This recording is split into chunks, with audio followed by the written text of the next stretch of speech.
Nope. All right, let's get to it. Diddy's on trial. Allegedly. I'll just throw it out there right now at the top of the show because it's going to go everywhere throughout this thing probably. Okay, now Diddy's federal sex trafficking and racketeering conspiracy case is fully underway. The last time we spoke of the trial, things were just beginning with Cassie testifying against Diddy, and she took the stand 9 months pregnant, and since then she's given birth, so let's give her a round of applause. This is her third child with her husband, Alex Fine, who was Diddy's trainer.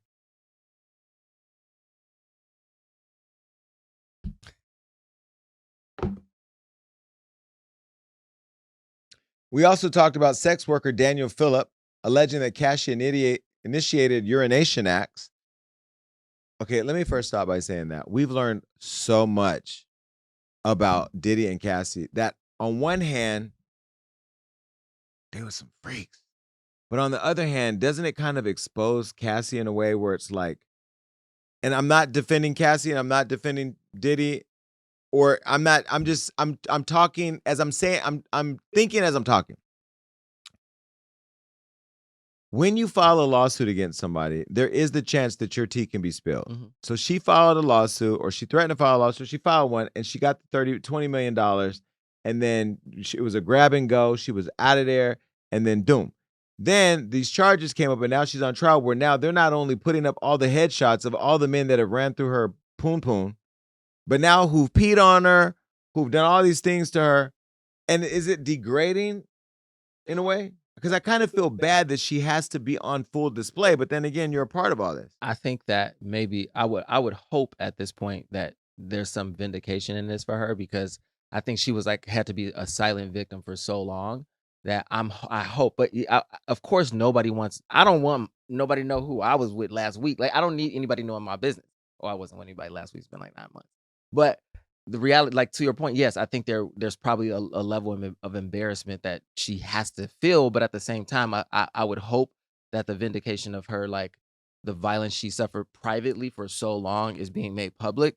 I hope that brings her some kind of peace. But they're talking about bumps on her tongue and having to put cum on him, putting and cum on his it's so much. nipple, and I mean, and then all the people. And I'm sorry, again, I'm talking as I'm thinking, I'm thinking as I'm talking. Who picked all these people? There was no aesthetic, there was no theme. Some look like out of shape police officers from a Law and Order episode. Others look like you picked them up at a taxi stand at Newark. I mean, I don't really know how this happened. Some of what I got, she initiated a lot of this, or he initiated. The whole thing was wild. But Cassie had also accused Diddy of forcing her to set up all these alleged freak-offs, forcing her to do them while on her period and keeping her busy with them instead of singing. Now, since then, Kid Cudi has taken the stand to recount Diddy allegedly setting his car on fire. We saw all of that and wanting him dead. After learning about him and Cassie seeing each other during one of their breaks, Dawn Richard, remember, she testified against Diddy, alleging that he was abusive towards her and saw him allegedly attack Cassie on multiple occasions. She alleged that Diddy once hit Cassie in the head with a black skillet full of eggs and kicked her in the head and body, and then dragged her upstairs, where she was heard glass breaking and all types of other yelling and stuff. Now, Dawn admitted that she didn't intervene nor call police, and that the next day Diddy allegedly told her they shouldn't talk about things because people could end up missing, which she took as a threat. There was also, I think, a moment where he went to somebody's house, the assistant, former assistant, what was her name? Capricorn. Say he went to the house, picked her up with a gun and said we were going to go do something to Kid Cudi, and then took her somewhere and told her that she may have to die. But is that proving their case yet? I think it's starting to prove the case. Yeah, it's So starting. are they trying to just define who he is and No, but I think what he's about? I think a lot of this is leading to prove racketeering for sure, because there was a lot of crimes have been committed. Of course, the sexual stuff is not necessarily a crime. You know, like being, like you said, being freaky and having a lot of bottles of baby oil isn't a crime, but like forcibly caught, like pushing people into those acts is. So I think they are proving some of their points in this, but I think a lot of it is building the case that you can't say without a shadow of a doubt that he didn't do these. Listen, Cameron has now weighed in on the court of public opinion. He actually said something that went viral when he talked about Cassie, because he had one of the guys on there called the Punisher. That was his name, the Punisher. You can only imagine why, a big black dude. on his podcast to talk about his details with Cassie and Diddy because he participated. And this is what Cameron said to Punisher, which was wild. Listen. How was that pussy though?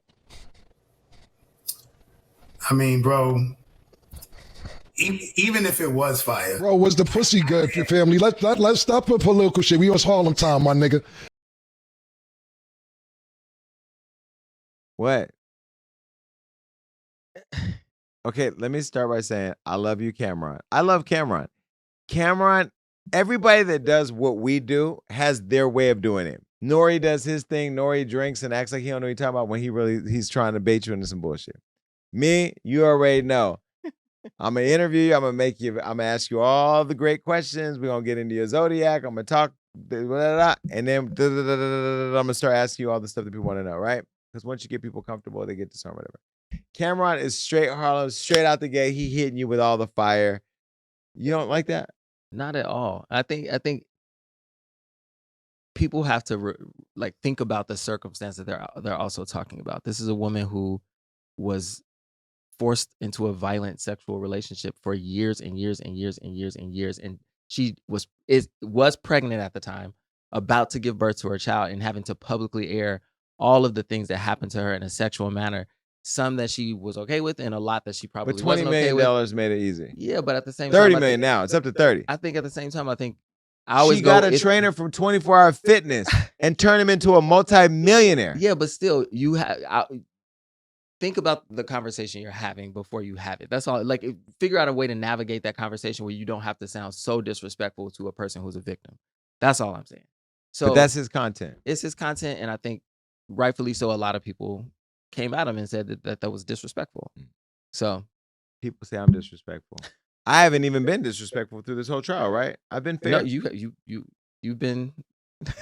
I've been fair. You've been trying to be fair. Listen. Meanwhile, an older black woman is condemning everyone laughing at a black man having his legacy destroyed. And the woman went viral for her outburst in the courtroom. She said, "Diddy, these motherfuckers are laughing at you. It's not a fucking game. They're coming after you." And after being escorted out of the courtroom, she told the BBC this. Listen. Everyone thinks this is a joke. Everyone laughs in every courtroom in here at you. And I don't think it's funny for people to laugh at a black man going through what he's going through right now. And that's what you shouted out in the actual courtroom? In the actual courtroom, and it's not funny. Laughing at black man legacy being destroyed. How did Diddy react? Well, I heard he had his mouth open and shaking his head, yeah. I mean, does she have a point? Because if you look at the history of our country, like Bill Cosby, successful black man, take it down. Black man, take it down. Michael Jackson, successful black man, take it down. I'm going to skip R. Kelly. We saw the tapes. Diddy, he's a bad guy. He's a bad boy. His company's called Bad Boy. They knew they were dating a bad boy. Now, I mean, this court hearing has kind of seemed like a witch hunt. I don't know if I want to label it a witch hunt. I think there is one side of her conversation that I agree with. Should people be sitting around making this a joke? No, because it is a serious conversation. This is a person who was iconic in our culture, who now we're seeing the dark side of his life, and I don't think it's funny. Like, nothing about it is a joke, and I don't think they should make light of him losing his life, right? Even if he deserves to, I don't think it should be made light of. So I do think it should be taken seriously. In the same way, I think Cameron should be having conversations about Cassie in a serious manner, because this is not a joke. Like, because these are people's real lives. And like we've said before, like, we don't know how people are going to walk away from the last comment they hear about them. They could take it in like, it could be the last thing they want to deal with, you know? So I think people do have to be careful how they deal with these kind of conversations. But people aren't even humanizing Diddy at this point. Yeah, they're not. Okay. But I mean, when you're going through the court process, don't you deserve the right to a fair trial, being treated fairly, being presumed innocent? None of that applies anymore with social media. Absolutely. Because in many people's minds, Diddy's guilty. Yeah, and that's the other thing. Everybody on the internet has an opinion, and they can say it behind a keyboard. So they don't have a face that they have to share. A lot of times they have a fake face. So yeah, I feel like everybody has something to say. Everybody wants to make a joke out of it because everybody wants to have the comment that goes viral, right? So it's all a big joke to everyone. Well, What's not a joke is the judge. The judge is not playing because Diddy has been in the courtroom staring people down. I'll say allegedly, making eye contacts and stuff with the jurors. And the judge has warned him to stop making menacing stares at the at the jurors and witnesses before he gets removed from his own courtroom while he's going through his own trial. The judge has said, if you don't stop, you will be removed. And the judge has also denied his second request for a mistrial. Now, back in the courtroom, we heard from a Jane Doe, whom 50 Cent alleges is his baby mama, Daphne Joy, whom he's also filed against for full custody over their son, Sire. This is what 50 Cent said about Daphne and trolling her. Look. Hey, does anyone know who Jane Doe is? I'm trying to research for the Diddy doc. Man, this stuff with Elon and Trump is crazy. And then he put a picture of his baby mom. In court docs, Jane Doe testified that Diddy introduced her to alleged freak-offs after dating one-on-one, and that after doing her first one, he stopped taking her out and only hit her up for drug-induced and unprotected freak-offs with him and male entertainers. She also claimed that after Diddy got into a relationship with Young Miami, he slowly stopped hitting her up. Jane Doe also testified that she believed Diddy was Allegedly. bisexual. And he really enjoyed watching her with other men as if he were scared to do the act himself. So is that like when you're like a top, but you think about getting hit, so you don't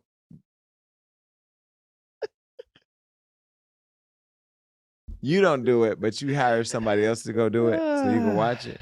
Maybe. I mean, he allegedly likes to have their semen rubbed all over him afterwards. Allegedly. So, I mean, I guess there might be some truth to that.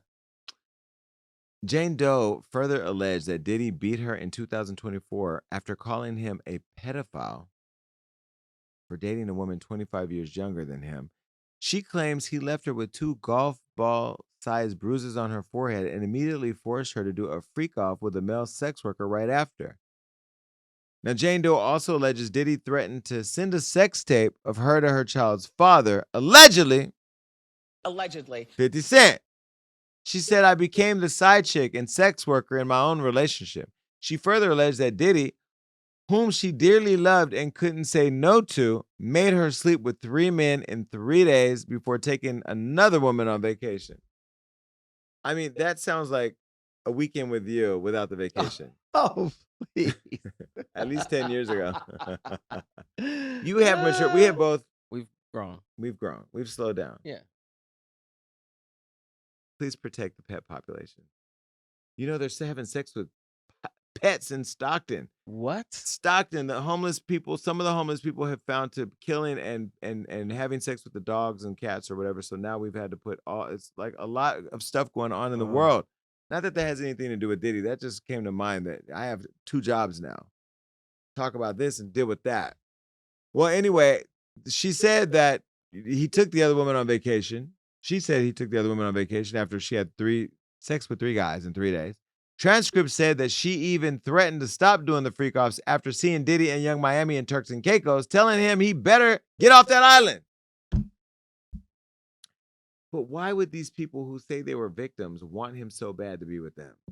But again, like Make it make sense. She said right before that he threatened her with the release of the content that he's constantly recording of them. So this is a big part of it. I think this is a big part of it. Allegedly. Right. But if she's on vacation, if Young Miami's on vacation with Diddy, why are you calling threatening him that he better get off that island with her because he's your man? Yeah. But then you're a victim? But yes, and I think But you're a victim, but he's your man that you want home with you. Stockholm syndrome is a real thing. That's why it has a Google name. that and tell me the definition of Stockholm syndrome, Yeah. because I don't even know where Stockholm is. Yes, Stockholm syndrome is a psychological response where victims of a traumatic event like kidnapping or abuse develop positive feelings or emotional attachment to their captor or abuser. That's a mental health disorder? Yeah, you become mentally attached to the person who's abusing you. It becomes like you need them in your life, even though they're victimizing you.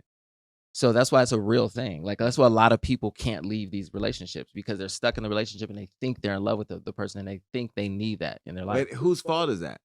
I don't think it's anybody's fault. I mean, it is a thing. It is what it Yeah. is. But it's not Diddy's fault if she developed Stockholm syndrome.